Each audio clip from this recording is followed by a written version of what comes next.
Olá, meus queridos irmãos e amigos da Igreja Batista da Fé, em especial os meus alunos da Escola Bíblica Dominical, e todos aqueles irmãos e amigos que possam estar nos acompanhando nesse momento de ensino da Palavra de Deus.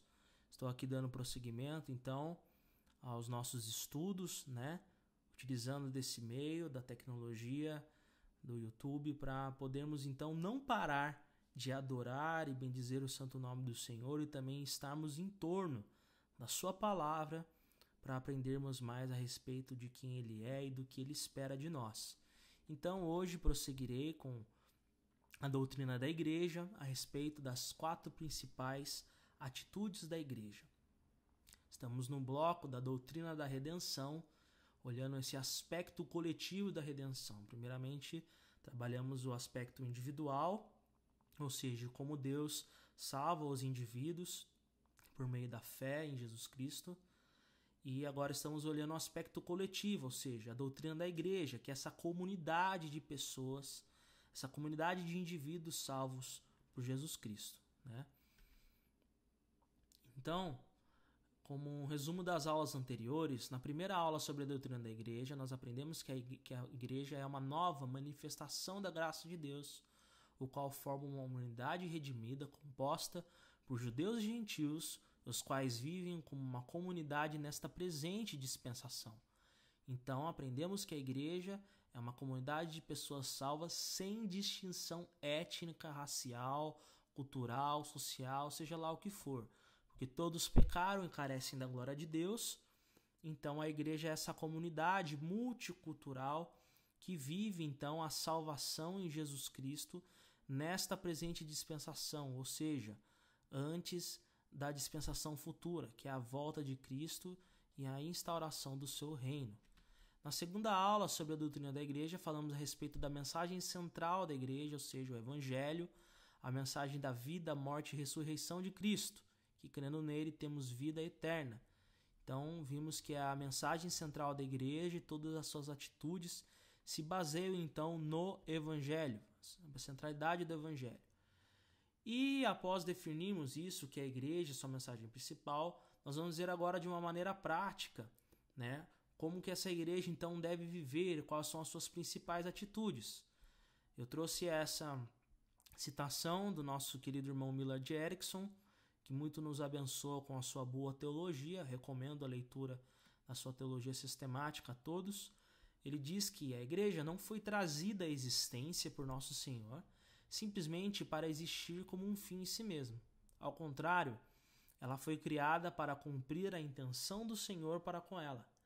A igreja deve realizar o ministério do Senhor no mundo, perpetuar o que ele fez e realizar o que ele faria se ainda estivesse aqui. Ou seja, a igreja segue fazendo aquilo que Jesus Cristo fez enquanto esteve aqui e aquilo que ele faria se ainda estivesse. Só que de uma maneira agora muito maior, no sentido de amplitude. Jesus Cristo teve o seu ministério concentrado ali na região da Judéia, mas agora a igreja está espalhada por toda a face da terra e nós levamos Cristo e a presença de Cristo através do exercício dessas 4 principais atitudes da igreja. Claro, deixando claro para os irmãos que a igreja tem muito mais do que 4 principais ações, mas eu acredito que essas 4 resumem bem as ações da igreja e que as outras ações se enquadram dentro dela. Então, nós falamos na semana passada sobre o evangelismo e sobre a edificação. Falamos no evangelismo sobre o evangelismo ser essa atitude de obediência e de compromisso com a mensagem do evangelho, onde nós testemunhamos a respeito da salvação em Cristo Jesus a todas as pessoas que nós conseguirmos, tanto de uma maneira direta, ou seja, uma abordagem mesmo evangelística, quanto também através dos nossos relacionamentos e também da nossa vida, testemunho prático, vivendo para a honra e glória do Senhor. E também esse evangelismo implica num compromisso com as pessoas que respondem com fé a essa mensagem, Ou seja, nós não devemos simplesmente só pregar, mas nos comprometermos a discipular as pessoas que respondem com fé. O discipulado é um dever de todo discípulo. não somente dos pastores, dos líderes da igreja. Aprendemos também a respeito da edificação, que são o conjunto das ações que proporcionam com que a igreja cresça, né? E cresça não só de maneira quantitativa, ou seja, no seu número de membros, mas que ela cresça também de maneira qualitativa, ou seja, através do amadurecimento espiritual de cada membro da igreja, né?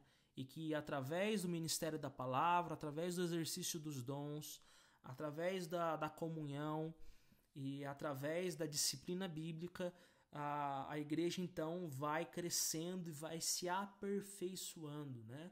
Vai se santificando, vai crescendo realmente, assim como um corpo saudável, ele cresce e ele amadurece, assim também a igreja, quando ela pratica então essas atitudes de uma maneira bíblica, para ser então uma igreja saudável. Então na aula de hoje nós falaremos a respeito da adoração e a respeito da ação social, para encerrarmos então esse tema das 4 principais atitudes da igreja. Então, só vou passar aqui pelos slides do evangelismo e da edificação. Se você não assistiu essa aula, está disponível aqui no meu canal, é o vídeo anterior.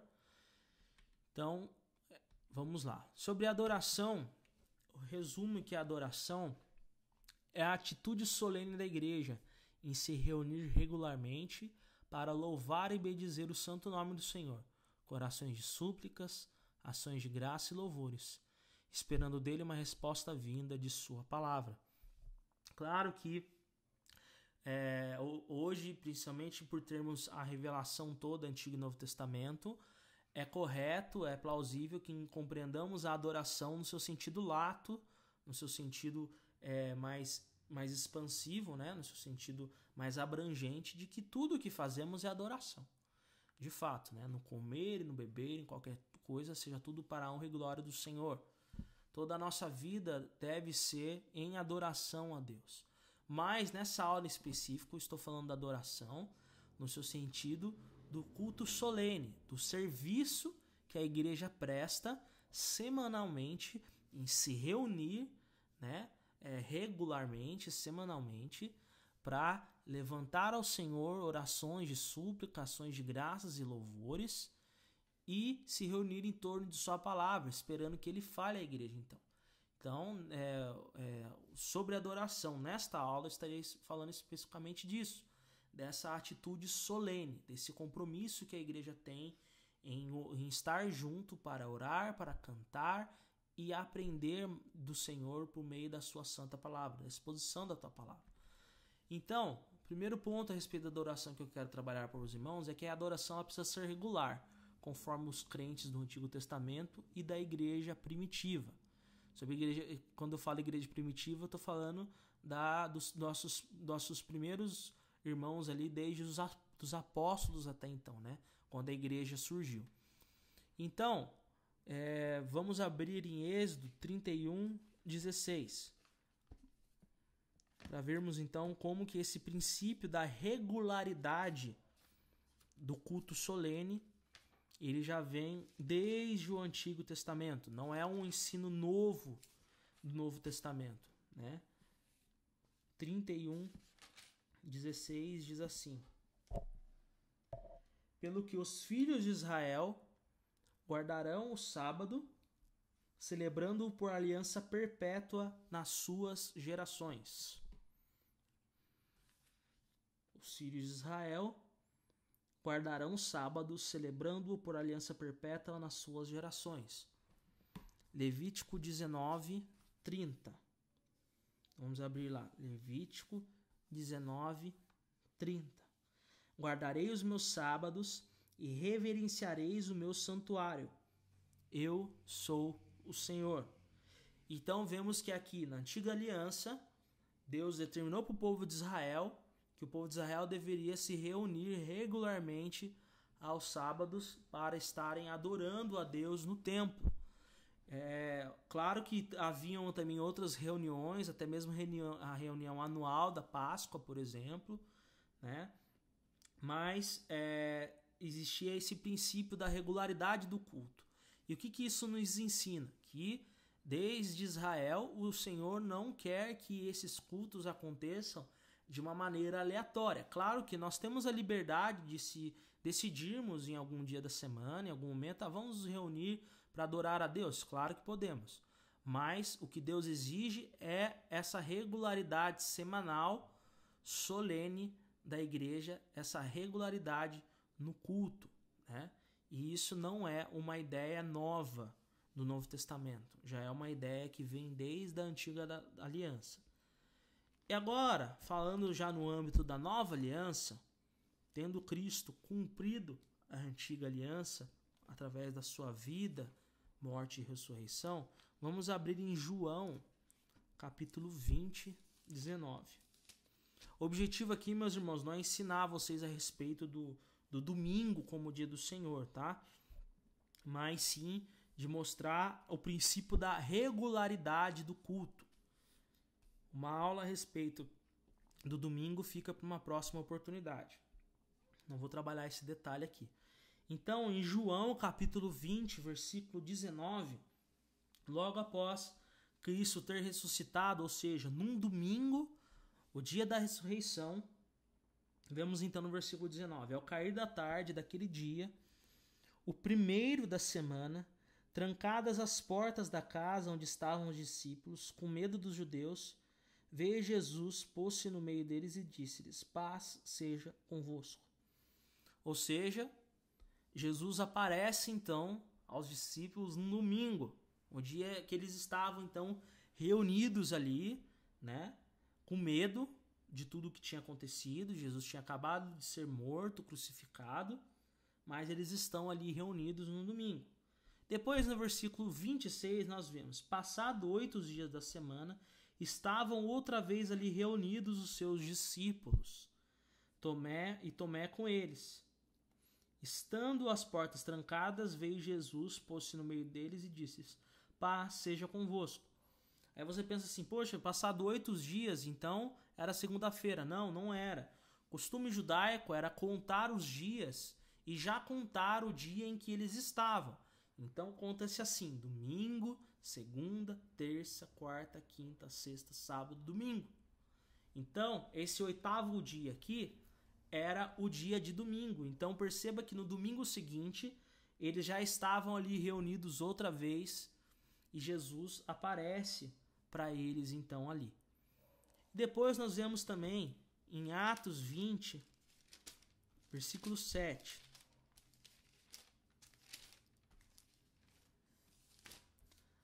Atos 20, versículo 7. No primeiro dia da semana, estando nós reunidos com o fim de partir o pão, Paulo, que devia seguir viagem no dia imediato, exortava-os e prolongou o discurso até a meia-noite. Né? Então vimos aqui a igreja de Atos se reunindo ao domingo, né? E ouvindo então um longo discurso, uma longa pregação por parte do apóstolo Paulo, né? Então perceba aqui que é aquele costume que começou ali dos apóstolos se reunirem aos domingos, a igreja primitiva segue então praticando a mesma coisa. Em 1 Coríntios 16, versículo 2, 1 Coríntios 16, versículo 2. No primeiro dia da semana, cada um de vós ponha de parte em casa conforme a sua prosperidade e vá juntando para que se não façam coletas quando eu for. Aqui perceba que no primeiro dia da semana, por ser dia de culto, era o dia dos irmãos realizarem a coleta, né? E em Apocalipse 1:10, esse texto a respeito da regularidade do culto, não é um texto assim tão utilizado, mas um detalhe que eu acho importante, né? Onde João fala: achei-me em espírito no dia do Senhor e ouvi por detrás de mim grande voz como de trombeta, né? Então esse termo aqui que João fala, no dia do Senhor, claro, alguns vão interpretar como ele falando que ele se achou lá no dia do Senhor, né? Ou seja, no Apocalipse mesmo, ou que no dia do Senhor, ou seja, no domingo, ele recebeu essa revelação a respeito do Apocalipse, né? Mas o interessante aqui é que essa palavra no dia do Senhor, ela na sua tradução do latim é de onde vem a palavra domingo. Então, por isso que eu achei interessante trazer isso para os irmãos, né? Independente de como você interpreta isso, se ele se viu lá no dia do Senhor, ou seja, no dia do Senhor do seu sentido escatológico, ou se foi no dia do Senhor que ele recebeu essa visão, a tradução desse termo no latim aqui é a tradução do termo domingo, né? Então eu trouxe esses versículos para os irmãos, como eu disse, o objetivo não é defender o culto dominical, né? Com esse embate que há entre os adventistas do sétimo dia e o restante do protestantismo. Não é essa a intenção. Mas a intenção é mostrar que desde a antiga aliança, o Senhor, então, deseja que essa reunião seja regular, né? Que nós nos encontremos, então, regularmente. E essa regularidade, ela é semanal. Depois nós aprendemos também a respeito da adoração, que ela precisa ser feita por todos os crentes da comunidade na medida do possível. Faltar ao culto é pecado, né? Então vamos para Hebreus 10, 25 a 26. Algumas pessoas pensam que na nova aliança não há esses alertas e essas exortações a uma vida de culto zelosa. Ah, sim, na nova aliança esse mesmo zelo é exigido, né? Então, em Hebreus 11, de 25 a 26 diz: não deixemos de congregar-nos, como é costume de alguns. Antes, façamos admoestações, e tanto mais quanto vedes que o dia se aproxima. Por quê? Se vivermos deliberadamente em pecado, depois de termos recebido o pleno conhecimento da verdade, já não resta sacrifício pelos pecados. Então perceba aqui essa forte exortação que o autor de Hebreus faz para que os membros então da igreja, dessa comunidade na nova aliança, não sejam pessoas que não têm zelo quanto à participação do culto solene. Hoje é muito comum as pessoas, os crentes, faltarem por qualquer coisa. Parece que qualquer coisa é mais importante do que o culto solene. E esse ideal, essa maneira de enxergar a adoração, ela não é bíblica. Ela vai contra a palavra de Deus, né? Não deixem de congregar como é costume de alguns.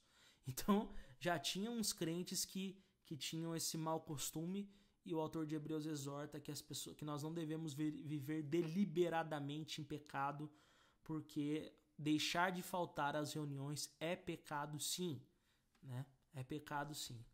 Outro ponto importante a respeito da adoração é que essa solenidade precisa ser centrada em Cristo e em seu evangelho. O culto é para Deus e para mais ninguém. Para mais ninguém. Não deve ser um culto antropocêntrico, ou seja, um culto que tem o homem no centro. É uma reunião que visa atender às necessidades das pessoas. Não pode ser assim, né? Não tem que ser uma reunião que tem pautas outras que não a adoração a Cristo somente. Não, tem que ser uma reunião centrada em Jesus Cristo e no seu evangelho. E aqui em Lucas 4, 8, no momento que Jesus está sendo tentado por Satanás, né? A tentação de Jesus responde então com esse versículo do Antigo Testamento, né? Ao Senhor teu Deus adorarás e só a Ele darás culto. Só a Deus adorarás e só a Ele darás culto. Então não pode existir esse negócio de culto para as pessoas, entendeu? Ou culto voltado a alguma necessidade que as pessoas tenham. É claro que quando nós cultuamos a Deus, nós somos abençoados, né? Quando nós cultuamos a Deus, nós temos muito das nossas necessidades sim supridas em Cristo Jesus, com certeza, mas é por consequência da adoração. Esse não pode ser o objetivo da oração. A adoração é Deus, é somente a Deus. Quem deve ser adorado é Cristo. O culto, a solenidade do culto deve ser cristocêntrica. Cristocêntrica. Jesus Cristo é o centro, né? Também precisa haver decência e ordem. É necessário haver intencionalidade na liturgia. Em 1 Coríntios 14:40, 1 Coríntios 14:40, onde Paulo está falando da necessidade da ordem no culto, porque o dom de línguas estava gerando algumas confusões ali na igreja de Corinto. Então, no versículo 40 do capítulo 14, ele fala: tudo, porém, seja feito com decência e ordem. Culto não é lugar de fazer bagunça, não é lugar das pessoas fazer aquilo que ele quer. Culto é uma adoração coletiva, onde todos estão ali com os corações abertos e intencionados a adorar somente ao Senhor Jesus Cristo.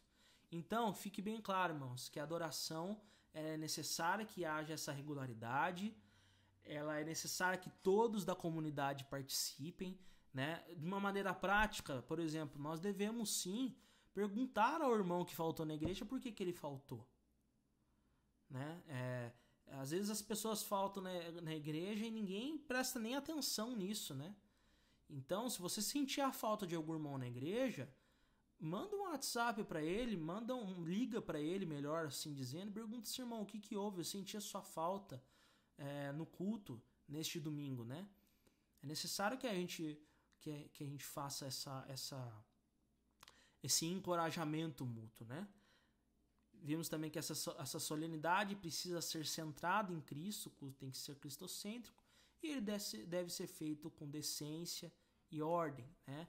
Com intencionalidade, não deve ser feito de qualquer maneira, sem nenhum tipo de planejamento ou de maneira bagunçada. Então, sobre a ação social, eu defino a ação social como a devida atenção da igreja às necessidades físicas e materiais das pessoas, a começar de seus membros que de fato são necessitados. É o cristianismo prático. Perceba que essa ação social, ela é uma atitude importante, mas ela não é a atitude do culto, entendeu? O culto é somente para Deus. Mas as outras ações são as atitudes horizontais agora da igreja, né? É o que ela faz para o próximo, entendeu? Então, a igreja precisa sim, embora o culto ele é somente para Deus, mas a igreja também vive amando a Deus e amando ao próximo. Então, ali durante a semana, né, que é quando nós vamos viver as nossas vidas, como que nós, como indivíduos, e como a igreja também se comporta em relação à necessidade das pessoas. Será que nós fechamos os olhos às necessidades das pessoas? O fato do culto ser cristocêntrico não implica que nós não vamos nos importar com as necessidades das pessoas que nos cercam. Não é assim que funciona. Nós sabemos que nós devemos amar a Deus e amar ao próximo. Então, a ação social é a devida atenção da igreja às necessidades físicas e materiais das pessoas, e tendo prioridade os seus membros. Irmãos, isso é muito importante. A ação social, ou seja, a ajuda aos necessitados da sociedade, é algo que foi usurpado da igreja. A igreja sempre, na história da igreja, nós podemos ver que a igreja sempre teve primazia nisso. Por exemplo, perceba que muitas instituições, por exemplo, orfanatos, hospitais, né, casas de repouso, asilos, escolas, instituições de ensino no geral, são instituições cristãs, criadas e administradas por igrejas. Mas perceba que elas são antigas. Elas são antigas. E muitas delas até perderam a gerência das igrejas e agora são administradas pelo Estado. Por quê? Porque nós temos nós vivemos num ambiente hoje, numa época onde a ideologia define que a ação social deve ser feita pelo Estado e não pelos indivíduos, muito menos pela igreja. O mundo é assim, Satanás é assim. Ele se apropria da mensagem das Escrituras. Ele se apropria das virtudes cristãs e busca arrumar uma maneira de fazer essas coisas boas que a Bíblia ordena, de maneira a esvaziar Deus disso e tirar o sentido cristocêntrico dessas ações. Perceba como o mundo faz essas coisas. Ele quer dizer que há uma maneira de fazer o bem sem ser dessa maneira que a igreja faz, ou que a igreja deveria fazer da maneira como é ensinada pela Bíblia. Nós precisamos resgatar esses valores, meus irmãos. Nós precisamos nos reapropriar desses mandamentos e dessas atitudes que Deus exige que nós façamos. Então, o cuidado com o próximo, a atenção às necessidades físicas das pessoas é um mandamento bíblico. Nós veremos isso agora. Jesus espera generosidade e misericórdia dos seus discípulos. Vamos para Lucas. Lucas capítulo 10, versículo de 25 a 37. Nessa passagem, nós temos o que? A história do bom samaritano, né? Eis que certo homem, intérprete da lei, se levantou com o intuito de pôr Jesus à prova e disse-lhe: Mestre, que farei para herdar a vida eterna? Então Jesus lhe perguntou: que está escrito na lei? Como a interpretas? A isso ele respondeu: amarás o Senhor teu Deus de todo o teu coração, de toda a tua alma e de todas as tuas forças, de todo o teu entendimento, e amarás o teu próximo como a ti mesmo. Então Jesus lhe disse: respondeste corretamente, faze isto e viverás. Ele, porém, querendo justificar-se, perguntou a Jesus: quem é o meu próximo? Aí Jesus conta a história, né? Jesus prosseguiu dizendo: certo homem descia de Jerusalém para Jericó e veio a cair em mãos de salteadores, os quais, depois de tudo lhe roubarem e lhe causarem muitos ferimentos, retiraram-se, deixando-o semi-morto. Casualmente descia um sacerdote por aquele mesmo caminho e, vendo-o, passou de largo. Semelhantemente, um levita descia por aquele lugar e, vendo-o, também passou de largo. Né? Ou seja, eles desviaram o caminho, né? Não quiseram ali atender a necessidade. Será que quantas vezes você sabia que se você seguisse ali por aquele caminho na calçada, você ia se dar de encontro com um mendigo, poderia te pedir alguma coisa, e você simplesmente decidiu atravessar a rua para não passar por perto dele? Será que você já fez isso algum dia? Versículo 33. Certo samaritano, ou seja, samaritano, um povo que era um povo rival dos judeus, né?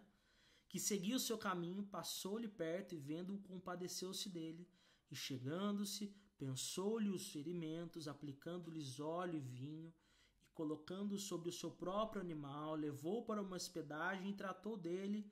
No dia seguinte, tirou 2 denários, os entregou ao hospedeiro, dizendo: cuida deste homem, se alguma coisa gastares a mais, eu te indenizarei quando voltar. Qual destes 3 te parece ter sido o próximo do homem que caiu nas mãos dos salteadores? Respondeu-lhe o intérprete da lei: o que usou de misericórdia para com ele. Então Jesus lhe disse: vai e procede tu de igual modo. Ou seja, o intérprete da lei, né, um fariseu, com certeza, foi questionar Jesus sobre qual que era o mandamento principal, e ele falou: amarás a Deus e ao teu próximo como a ti mesmo. Jesus concordou e ele pergunta para Jesus qual é o seu próximo. Ele conta então essa história mostrando que 2 pessoas muito religiosas, que era o sacerdote e o levita, passaram por esse homem que estava ali semi-morto, né? Estava ali muito machucado, debilitado, foi roubado, estava ali pronto para morrer ali na beira da estrada. Mas essas duas pessoas muito religiosas passaram de largo, né? Foram pelo outro lado da rua e não ajudaram. E o samaritano, que era alguém tido pelo judeu como alguém desprezível, como alguém que tem uma teologia errada, né? Eles julgavam isso porque os samaritanos adoravam no lugar errado, e de fato eles adoravam no lugar errado, tinham costumes errados, ou seja, foi muito chocante para o intérprete da lei e para o povo que estava ali quando ouviu essa história, Jesus falar que o samaritano foi uma pessoa que teve uma atitude correta nesse caso aqui. Por quê? Porque Deus, ele não espera, Jesus Cristo não espera uma religiosidade de nós esvaziada da misericórdia e do amor ao próximo. Então, Jesus perguntou para ele, qual desses três aqui? O sacerdote, o levita ou o samaritano? Ele perguntou, aquele que agiu com misericórdia. Então Jesus disse, vai e procede tu de igual modo. Ou seja, Jesus espera a generosidade e misericórdia dos seus discípulos. É isso que ele espera de nós. Então seja generoso, seja misericordioso com as pessoas. Não passe de largo, né? Só confiando somente na sua religiosidade. A sua religiosidade deve ter implicações práticas na sua vida. Então ajude as pessoas. E nós vimos isso agora desenvolvido, esse ensinamento de Jesus Cristo desenvolvido agora por Tiago e por João, onde eles ensinam que a verdadeira religião é a soma da pureza de vida com generosidade aos necessitados. Olha o que esse versículo de Tiago nos ensina. Vamos lá. Tiago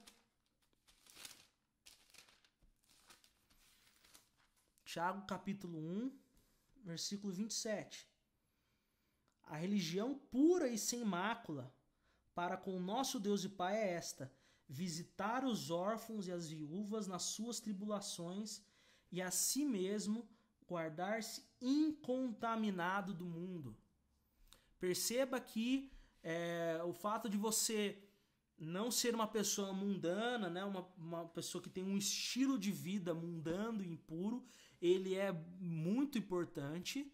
Todavia, entretanto, a verdadeira religião realmente é visitar os órfãos e as viúvas, somado a essa pureza de vida.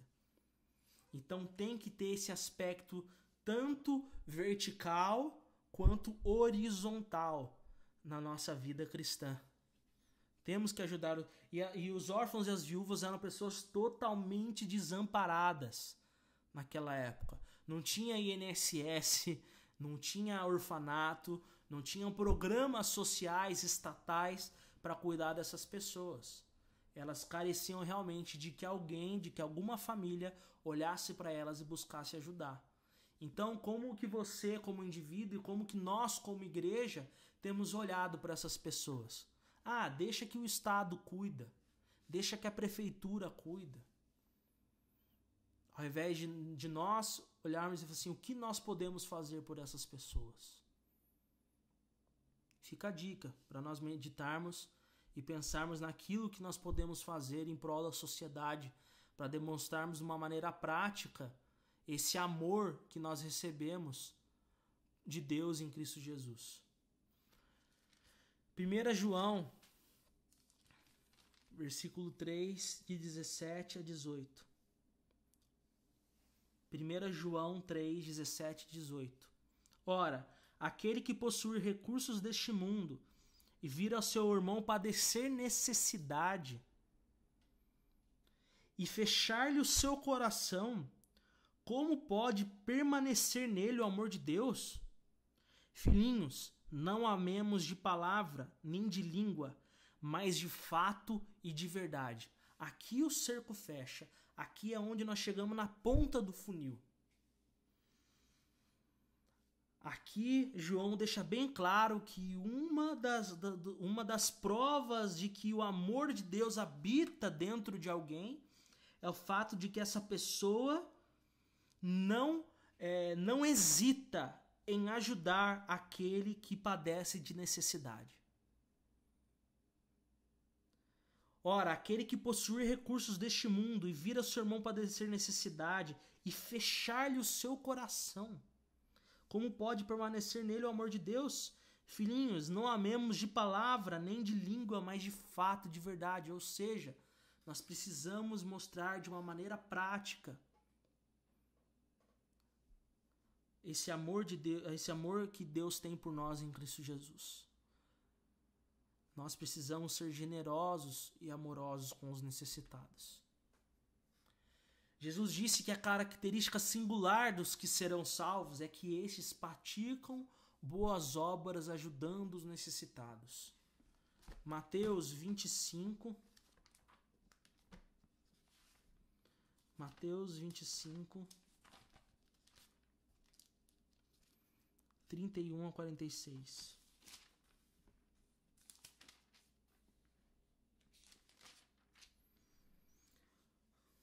Mateus 25, 31 a 46. Quando vier o Filho do Homem na sua majestade e todos os anjos com ele, então se assentará no trono da sua glória e todas as nações serão reunidas em sua presença. Ele separará uns dos outros, como o pastor separa dos cabritos as ovelhas, e porá as ovelhas à sua direita, mas os cabritos à esquerda. Então dirá o rei aos que estiverem à sua direita: vinde, benditos do meu Pai, entrai na posse do reino que vos está preparado desde a fundação do mundo, porque eu tive fome e me destes de comer. Eu tive sede e me destes de beber. Eu era forasteiro e me hospedastes. Estava nu e me vestistes. Enfermo e me visitastes. Preso e fostes ver-me. Então perguntarão os justos: Senhor, quando foi que te vimos com fome e te demos de comer, ou com sede e te demos de beber? E quando te vimos forasteiro, te hospedamos, ou nu e te vestimos? E quando te vimos enfermo ou preso e te fomos visitar? O rei respondendo-lhes dirá: em verdade vos afirmo que sempre que o fizestes a um destes meus pequeninos irmãos, a mim o fizeste. Então o rei dirá também aos que estiverem à sua esquerda: apartai-vos de mim, malditos, para o fogo eterno, preparado para o diabo e seus anjos, porque eu tive fome e não me deste de comer, eu tive sede e não me deste de beber, sendo forasteiro não me hospedastes, estando nu não me vestistes, achando-me enfermo e preso não fostes ver-me. E eles lhes perguntarão: Senhor, quando foi que te vimos com fome, com sede, forasteiro, nu, enfermo ou preso e não te assistimos? Então ele responderá: em verdade vos digo que sempre que o deixastes de fazer a um destes mais pequeninos, a mim o deixastes de fazer. E irão estes para o castigo eterno, porém os justos para a vida eterna. Ou seja, quando você deixa de assistir o pobre, quando nós deixamos de ajudar os necessitados, nós estamos deixando de amar a Deus. E a prática de uma vida sem misericórdia, a prática de uma vida sem amor ao necessitado, sem amor às necessidades dos necessitados, é uma característica de pessoas que irão arder no fogo eterno. É pesado, meus irmãos, mas isso é o que a palavra ensina. Jesus disse que a característica singular dos que serão salvos é que estes praticam boas obras ajudando os necessitados. É a diferença entre os cabritos e as ovelhas. Os cabritos são aquelas pessoas que não ajudam e vivem não ajudando ninguém. E as ovelhas são aquelas pessoas que ajudam os outros.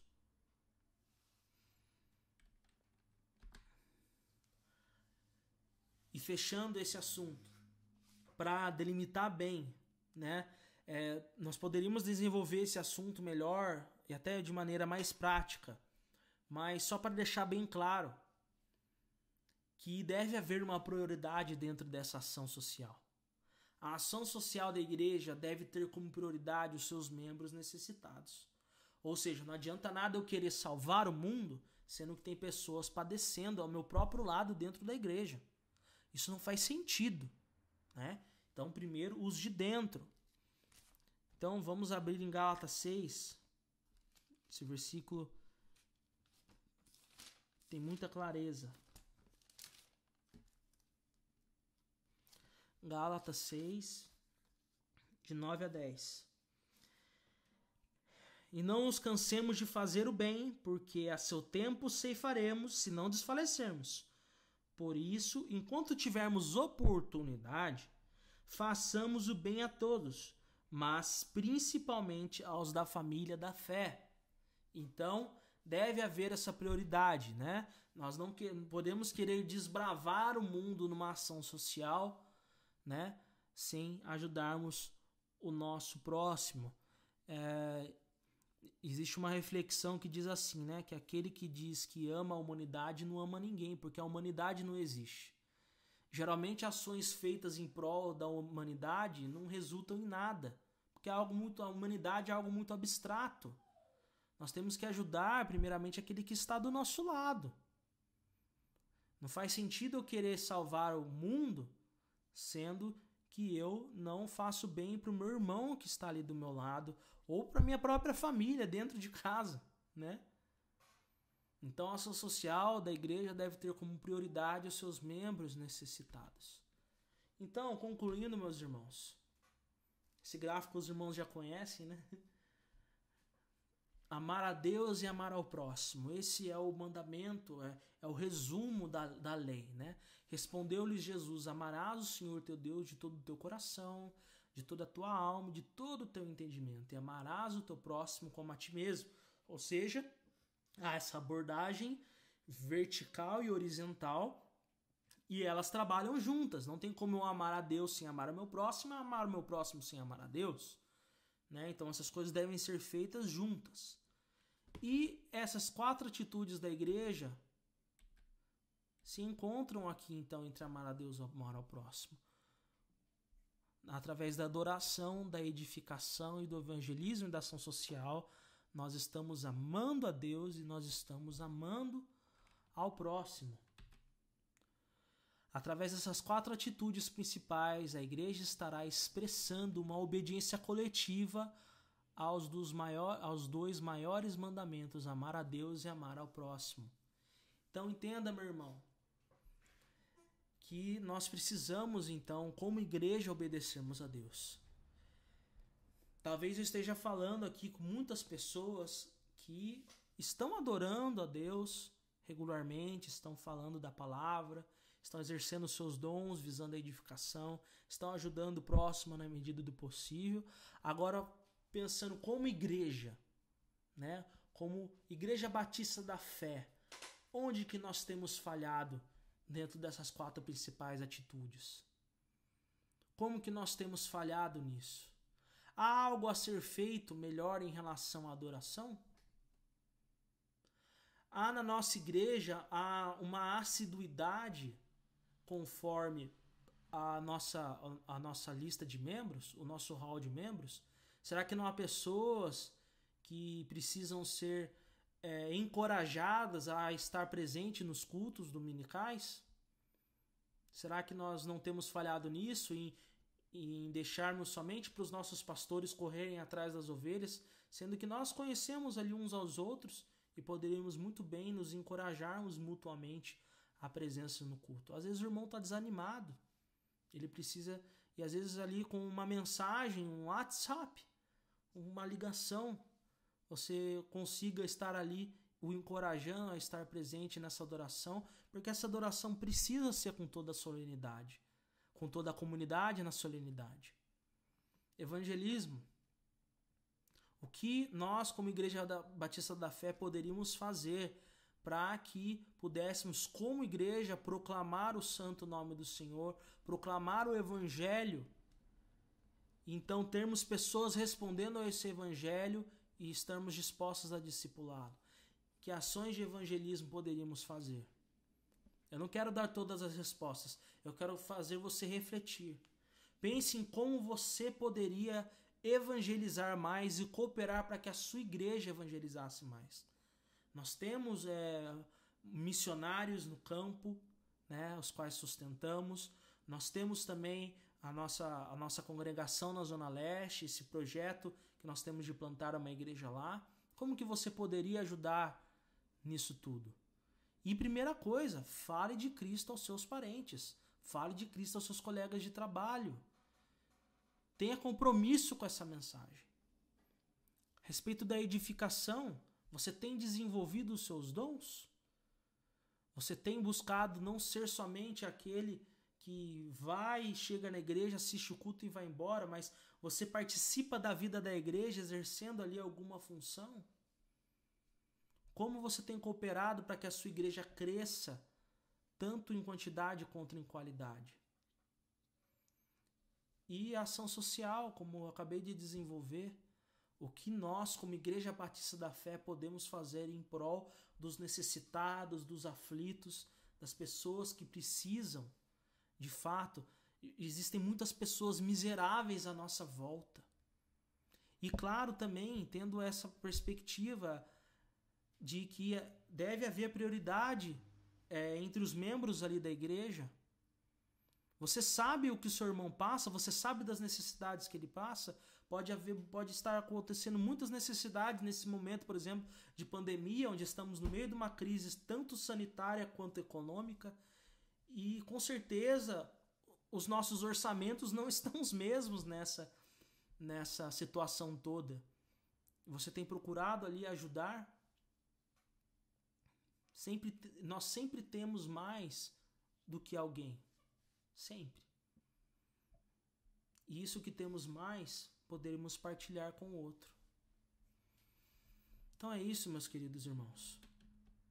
Através dessas 4 atitudes, a igreja estará expressando uma obediência coletiva aos 2 maiores mandamentos: amar a Deus e amar ao próximo. Que Deus te abençoe. E que Deus nos abençoe como Igreja Batista da Fé, para que possamos estar então praticando essas principais atitudes da igreja e todas as outras demais que necessitamos para sermos fiéis como indivíduos e também fiéis como igreja. Possamos expressar o nosso amor a Deus e ao próximo de maneira coletiva. Que Deus te abençoe. Vou estar orando agora para encerrar. Senhor, nosso Deus e eterno Pai, te damos graças, ó Pai, pela Tua santa palavra que nos exorta, que nos encoraja, que nos dá esperança, Pai, que nos move de onde estamos. Senhor, para que possamos seguir, ó Pai, na Tua misericórdia e em busca, Senhor, de obedecermos a Ti e vivermos de uma maneira que Te agrade, ó Pai, que glorifique o Teu santo nome. Senhor, perdoa os nossos pecados e nos ajude a sermos mais participativos em todas essas ações, essas atitudes que o Senhor requer de nós, tanto como indivíduos quanto como igreja. Senhor, nos ajuda, nós precisamos de Ti. E que em nome de Jesus, ó Pai, essas aulas, esses temas, ó Pai, gerem no coração dos meus irmãos, ó Pai, um anseio, ó Pai, de Te servir mais, de praticar mais, ó Pai, tudo isso que foi ensinado, Senhor, para que a nossa igreja, Senhor, Te exalte, ó Pai, não somente aos domingos, mas 24 horas por dia, 7 dias por semana, para que nós possamos crescer não para nós mesmos, mas crescer para a honra e glória do Senhor, tanto em quantidade quanto em qualidade. Tanto, Senhor, em termos mais vidas agregadas ao nosso meio, mas também por termos vidas que estão amadurecendo, ó Pai, e sendo, Senhor, aperfeiçoadas, ó Pai, mais parecidas com Teu Filho Jesus. Essa é a nossa oração. Em nome de Jesus. Amém. Que Deus te abençoe.